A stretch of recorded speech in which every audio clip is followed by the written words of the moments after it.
you have to keep notes. If you don't have notes, look at the notes of your seatmate. Payo ni Mila. Grand toast. Please, all rise for the Philippine National Anthem.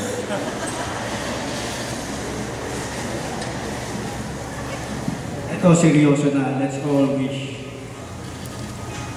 that I become serious.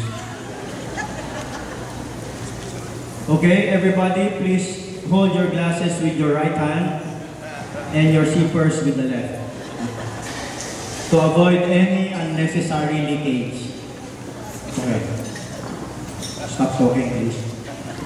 Stop talking, please. I am serious. Tonight, we have all witnessed Clarissa evolve from a child to a young lady.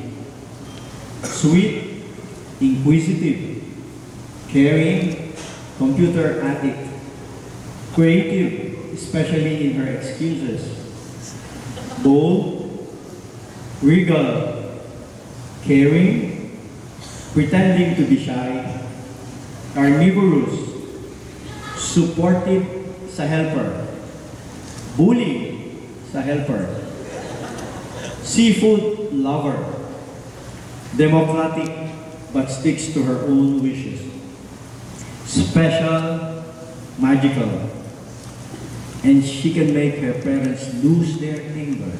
That's magic. Sexy and a true diosa, unlike Anne Curtis. Most of all, undeniably, obviously, absolutely, and truly her papa look-alike. Clarissa, dati Kisha pangalan nito, ngayon Clarissa din. May you have all the blessings you desire and achieve all your dreams.